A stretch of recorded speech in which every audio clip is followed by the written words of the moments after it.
ಭಾರತೀಯ ರೈಲ್ವೆ ಅಂದ ತಕ್ಷಣ ನಮ್ಮ ಮನಸ್ಸಿಗೆ ಏನ್ ಬರುತ್ತೆ? ಹಳಿಗಳು, ಟ್ರೈನ್ ಸದ್ದು, ಜನಜಂಗುಳಿ ಅಲ್ವಾ?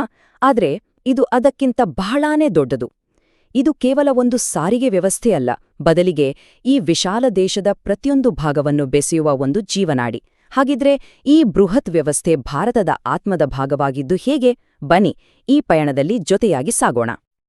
ನೋಡಿ, ಈ ಒಂದು ಮಾತಿದೆಯಲ್ಲ, ಇದು ಭಾರತೀಯ ರೈಲ್ವೆಯ ನಿಜವಾದ ಅರ್ಥವನ್ನ, ಅದರ ಆತ್ಮವನ್ನೇ ಹಿಡಿದಿಡುತ್ತೆ. ಯಾಕಂದ್ರೆ ರೈಲುಗಳು ಕೇವಲ ಊರುಗಳನ್ನು ಮಾತ್ರ ಸಂಪರ್ಕ ಮಾಡಲ್ಲ, ಅವು ಬೇರೆ ಬೇರೆ ಸಂಸ್ಕೃತಿಗಳನ್ನ, ಭಾಷೆಗಳನ್ನ ಮತ್ತು ಕೋಟ್ಯಾಂತರ ಜನರನ್ನ ಒಟ್ಟಿಗೆ ತರ್ತವೆ. ಅದಕ್ಕೆ ಇದು ಕೇವಲ ಒಂದು ವಾಹನವಲ್ಲ, ಭಾರತದ ಏಕತೆಯ ಪ್ರತಿಬಿಂಬ. ಸರಿ, ಹಾಗಿದ್ರೆ ಇಷ್ಟು ದೊಡ್ಡ ಕಥೆ ಶುರುವಾಗಿದ್ದು ಎಲ್ಲಿಂದ, ಹೇಗೆ, ಇದರ ಐತಿಹಾಸಿಕ ಮೂಲ ಏನು ಅಂತ ನೋಡೋಣ ಬನ್ನಿ. ಸರಿಯಾಗಿ 1853ನೇ ಇಸ್ವಿ, ಭಾರತದ ಇತಿಹಾಸದಲ್ಲಿ ಅದೊಂದು ಮರೆಯಲಾಗದ ದಿನ. ಮೊದಲ ಪ್ಯಾಸೆಂಜರ್ ರೈಲು ಮುಂಬೈನಿಂದ ಥಾಣೆಗೆ ತನ್ನ ಮೊದಲ ಪ್ರಯಾಣವನ್ನ ಆರಂಭಿಸಿತು. ಕೇವಲ 34 ಕಿಲೋಮೀಟರ್ನ ಆ ಒಂದು ಪುಟ್ಟ ಪ್ರಯಾಣ ಮುಂದೆ ಭಾರತದ ಭವಿಷ್ಯವನ್ನೇ ಬದಲಾಯಿಸುವ ಒಂದು ದೊಡ್ಡ ಹೆಜ್ಜೆ ಆಗುತ್ತೆ ಅಂತ ಬಹುಶಃ ಯಾರೂ ಊಹಿಸಿರ್ಲಿಲ್ಲ. ಅಂದ್ರೆ ಆ ಮೊದಲ ಟ್ರೈನ್ ಓಡಿದ್ದಿದೆಯಲ್ಲ, ಅದು ಬರೀ ಒಂದು ಟೆಕ್ನಾಲಜಿ ಸಾಧನೆ ಅಂತ ಅನ್ಕೋಬಾರ್ದು. ಅದಕ್ಕಿಂತ ಹೆಚ್ಚಾಗಿ ಅದು ಜನರ ಯೋಚನಾ ಕ್ರಮವನ್ನೇ ಬದಲಾಯಿಸಿತು. ಮೊದಲ ಬಾರಿಗೆ ಎಷ್ಟೇ ದೂರ ಇದ್ರೂ ನಾವು ವೇಗವಾಗಿ ತಲುಪಬಹುದು ಅನ್ನೋ ಒಂದು ಭರವಸೆ ಮೂಡಿತು.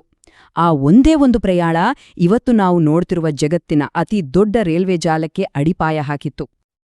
ಸರಿ, ಆ ಮೊದಲ ಟ್ರ್ಯಾಕ್ನಿಂದ ಶುರುವಾದ ಈ ಪಯಣ ನಿಧಾನವಾಗಿ ಇಡೀ ದೇಶವನ್ನೇ ಒಂದು ದಾರದಲ್ಲಿ ಹೆಣೆದ ಬೃಹತ್ ಜಾಲವಾಗಿ ಹೇಗೆ ಬೆಳೆಯಿತು ಅಂತ ಈಗ ನೋಡೋಣ. ಅಬ್ಬಾ, ಈ ಕೆಲಸ ಅಂದುಕೊಂಡಷ್ಟು ಸುಲಭವಾಗಿರ್ಲಿಲ್ಲ.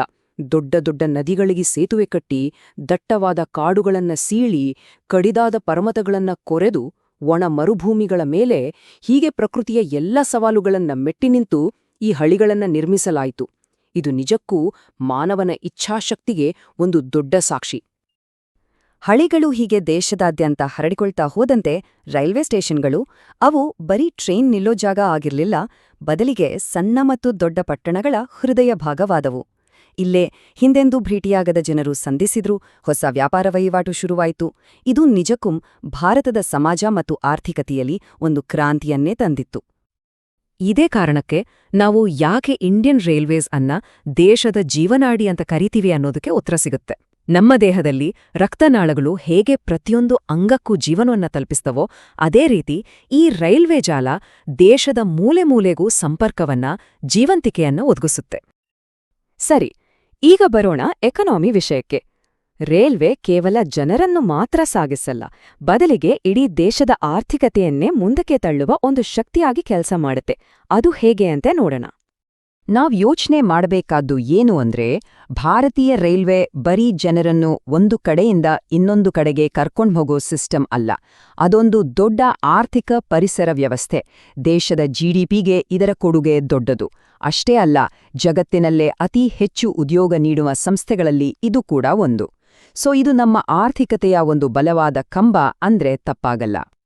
ಹೌದು, ಈ ದೊಡ್ಡ ಸಿಸ್ಟಮ್ ಇದೆಯಲ್ಲ, ಇದು ನೇರವಾಗಿ ಮತ್ತು ಪರೋಕ್ಷವಾಗಿ ಲಕ್ಷಾಂತರ ಜನರಿಗೆ ಉದ್ಯೋಗ ಕೊಡುತ್ತೆ. ಟ್ರೈನ್ ಓಡಿಸೋ ಡ್ರೈವರಿಂದ ಹಿಡಿದು ಟ್ರ್ಯಾಕ್ ನೋಡ್ಕೊಳ್ಳೋ ಸಿಬ್ಬಂದಿ, ಸ್ಟೇಷನ್ನಲ್ಲಿರೋ ಸಣ್ಣ ವ್ಯಾಪಾರಿಗಳವರೆಗೆ ಅದೆಷ್ಟೋ ಕುಟುಂಬಗಳು ರೈಲ್ವೆಯನ್ನೇ ನಂಬಿ ಬದುಕ್ತಿವೆ. ಇನ್ನು ಗೂಡ್ಸ್ ಟ್ರೈನ್ಗಳ ಕಥೆ ನೋಡೋದಾದ್ರೆ, ನಮ್ಮ ದೇಶದ ಸಪ್ಲೈ ಚೈನ್ ಅನ್ನೇ ನಡೆಸೋದು ಇದು. ಗಣಿಗಳಿಂದ ಕಚ್ಚಾ ವಸ್ತುಗಳನ್ನ ಫ್ಯಾಕ್ಟ್ರಿಗಳಿಗೆ, ಫ್ಯಾಕ್ಟ್ರಿಗಳಿಂದ ರೆಡಿಯಾದ ವಸ್ತುಗಳನ್ನ ಮಾರ್ಕೆಟ್ಗಳಿಗೆ ತಲುಪಿಸುತ್ತೆ.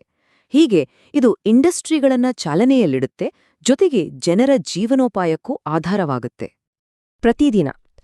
ಪ್ರತಿದಿನ ಸಾವಿರಾರು ಕಿಲೋಮೀಟರ್ ದೂರ ಕಲ್ಲಿದ್ಲು, ಸ್ಟೀಲ್, ಸಿಮೆಂಟ್, ಆಹಾರ ಧಾನ್ಯಗಳು, ಅಷ್ಟೇ ಯಾಕೆ ಮೆಡಿಕಲ್ ಸಪ್ಲೈಸ್, ಹೀಗೆ ಪ್ರತಿಯೊಂದು ಅಗತ್ಯ ವಸ್ತುವನ್ನು ರೈಲ್ವೆ ಸಾಗಿಸ್ತೆ. ಒಂದು ವೇಳೆ ರೈಲ್ವೆ ಇಲ್ಲ ಅಂದ್ರೆ ಯೋಚನೆ ಮಾಡಿ, ದೇಶದ ಅದೆಷ್ಟೋ ಕಾರ್ಖಾನೆಗಳು ನಿಂತೋಗ್ಬೋದು. ಸರಿ, ಈ ದೊಡ್ಡ ಆರ್ಥಿಕತೆ ನಂಬರ್ಗಳೆಲ್ಲ ಒಂದ್ಕಡೆ ಇರ್ಲಿ. ಈಗ ನಿಮ್ಮ ಹಾಗೆ ಸಾಮಾನ್ಯ ಜನರ ಬದುಕಿಗೆ ಬರೋಣ. ರೈಲ್ವೆ ನಮ್ಮ ದೈನಂದಿನ ಜೀವನದ ಜೊತೆ ಹೇಗೆ ಬೆರೆತು ಹೋಗಿದೆ? ಹೌದು ಅಲ್ವಾ? ನಮ್ಗೆಲ್ಲ ರೈಲು ಅಂದ್ರೆ ಒಂದು ರೀತಿ ದಿನನಿತ್ಯದ ಸಂಗಾತಿ ಇದ್ದಾಗೆ. ಪ್ರತಿದಿನ ಕಾಲೇಜ್ಗೆ ಹೋಗೋ ವಿದ್ಯಾರ್ಥಿಗಳು, ಕೆಲ್ಸಕ್ಕೆ ಅಂತ ನಗರಗಳಿಗೆ ಹೋಗೋ ಕಾರ್ಮಿಕರು, ಹಬ್ಬ ಹರಿದಿನಗಳನ್ನೇ ತಮ್ಮ ಊರಿಗೆ ಹೋಗೋ ಕುಟುಂಬಗಳು, ಹೀಗೆ ಪ್ರತಿಯೊಬ್ಬರ ಪ್ರಯಾಣದ ಹಿಂದೆ ಒಂದು ಕಥೆ ಇರುತ್ತೆ. ಅದೆಷ್ಟೋ ಕನಸುಗಳನ್ನ ಹೊತ್ತು ರೈಲುಗಳು ಸಾಕ್ತಿರ್ತವೆ. ಇದರಲ್ಲಿ ಅತಿ ಮುಖ್ಯವಾದ ವಿಷಯ ಅಂದ್ರೆ ಅದರ ಟಿಕೆಟ್ ಬೆಲೆ ತುಂಬಾ ಕಡಿಮೆ ದರದಲ್ಲಿ ಸಿಗೋದ್ರಿಂದ ಸಾಮಾನ್ಯ ಜನರಿಗೂ ದೂರದ ಪ್ರಯಾಣ ಸಾಧ್ಯವಾಗತ್ತೆ. ದೇಶದ ಯಾವ ಮೂಲೆಯೂ ತಲುಪಲಾಗದಷ್ಟು ದೂರದಲ್ಲಿಲ್ಲ ಅನ್ನೋ ಒಂದು ಧೈರ್ಯ ಕೊಡುತ್ತೆ. ಇನ್ನು ದೇಶಕ್ಕೆ ಕಷ್ಟ ಬಂದಾಗ ಅಂದ್ರೆ ಪ್ರವಾಹ, ಭೂಕಂಪ ಇಂಥ ತುರ್ತು ಪರಿಸ್ಥಿತಿಗಳಲ್ಲಿ ರೈಲ್ವೆ ನಿಜವಾಗ್ಲೂ ಜೀವ ಉಳಿಸೋ ಕೆಲ್ಸ ಮಾಡುತ್ತೆ. ವಿಶೇಷ ಟ್ರೈನ್ಗಳು, ಔಷಧಿ, ಆಹಾರ, ರಕ್ಷಣಾ ತಂಡಗಳನ್ನ ತಕ್ಷಣಕ್ಕೆ ಬೇಕಾದ ಸ್ಥಳಗಳಿಗೆ ತಲುಪಿಸ್ತವೆ. ಆ ಕ್ಷಣದಲ್ಲಿ ರೈಲ್ವೆ ನಿಜವಾದ ಹೀರೋ ಆಗಿ ನಿಲ್ಲತ್ತೆ. ಹೇಗೆ ಕಾಲ ಬದಲಾಗುತ್ತೋ ಹಾಗೆ ರೈಲ್ವೆ ಕೂಡ ಬದಲಾಗಿದೆ. ಒಂದು ಕಾಲದಲ್ಲಿದ್ದಿಟ್ಟು ಕಲ್ಲಿದಲಿನ ಹೊಗೆ ಉಗುಳೋ ಸ್ಟೀಮ್ ಇಂಜಿನ್ಗಳು. ಆದ್ರೆ ಇವತ್ತು ನಮ್ಮ ಮುಂದೇಳೋದು high speed modern Vande Bharat express. ಈ ಬದಲಾವಣೆ ಭಾರತದ ಪ್ರಗತಿಯ ಕಥೆಯನ್ನೇ ಹೇಳುತ್ತೆ. ಸರಿ, ಇಷ್ಟೆಲ್ಲ ಆಯ್ತು. ಹಿಸ್ಟ್ರಿ ನೋಡಿದ್ವಿ, ಇವತ್ತಿನ ಸ್ಥಿತಿ ನೋಡಿದ್ವಿ. ಹಾಗಿದ್ರೆ ಭಾರತೀಯ ರೈಲ್ವೆಯ ಮುಂದಿನ ನಿಲ್ದಾಣೆ ಯಾವುದು? ಅದರ ಭವಿಷ್ಯ ಹೇಗಿರ್ಲಿದೆ? ನೋಡಿ, ಟೆಕ್ನಾಲಜಿ ಎಷ್ಟೇ ಬದಲಾಗ್ಲಿ, ಟ್ರೇನ್ಗಳ ಸ್ಪೀಡ್ ಎಷ್ಟೇ ಹೆಚ್ಚಾಗ್ಲಿ, ಅದರ ಮೂಲ ಉದ್ದೇಶ ಮಾತ್ರ ಯಾವತ್ತೂ ಬದಲಾಗಿಲ್ಲ. ಆ ಮೊದಲ ದಿನದಿಂದ ಇವತ್ತಿನವರೆಗೂ ಅದರ ಧ್ಯೇಯ ಒಂದೇ: ಕೀಪ್ ದ ನೇಷನ್ ಮೂವಿಂಗ್, ಅಂದ್ರೆ ದೇಶವನ್ನು ನಿರಂತರವಾಗಿ ಚಲನೆಯಲ್ಲಿಡುವುದು. ಈ ಬೆಳವಣಿಗೆಯನ್ನ ಒಮ್ಮೆ ಗಮನಿಸಿ, ನಿಜಕ್ಕೂ ಆಶ್ಚರ್ಯ ಆಗತ್ತೆ. 1853ರಲ್ಲಿ ಶುರುವಾಗಿದ್ದು ಬರೀ 34 ಕಿಲೋಮೀಟರ್ ಟ್ರ್ಯಾಕ್ನಿಂದ ಆದ್ರಿವತ್ತು ಇಡೀ ಜಗತ್ತಿನಲ್ಲೇ ಅತಿ ದೊಡ್ಡ ರೈಲ್ವೆ ನೆಟ್ವರ್ಕ್ಗಳಲ್ಲಿ ಒಂದಾಗಿ ಭಾರತೀಯ ರೈಲ್ವೆ ನಿಂತಿದೆ. ಇದು ಕೇವಲ ಹಳಿಗಳ ವಿಸ್ತರಣೆಯಲ್ಲ, ಇದು ನಮ್ಮ ದೇಶದ ಮಹತ್ವಾಕಾಂಕ್ಷೆಯ ಕಥೆ. 170 ವರ್ಷಕ್ಕಿಂತ ಹೆಚ್ಚು ಕಾಲದಿಂದ ಇಡೀ ದೇಶವನ್ನೇ ತನ್ನ ಮೇಲೆ ಹೊತ್ತು ಸಾಗುತ್ತಿರುವ ಈ ಮಹಾನ್ ವ್ಯವಸ್ಥೆ, ಇದರ ಮುಂದಿನ ಡೆಸ್ಟಿನೇಷನ್ ಯಾವುದು? ಈ ಪ್ರಶ್ನೆ ನಮ್ಮೆಲ್ಲರನ್ನೂ ಯೋಚನೆಗೆ ಹಚ್ಚುತ್ತೆ ಅಲ್ವಾ? ಇದರೊಂದಿಗೆ ಈ ವಿಶ್ಲೇಷಣೆಯನ್ನ ಮುಗಿಸೋಣ.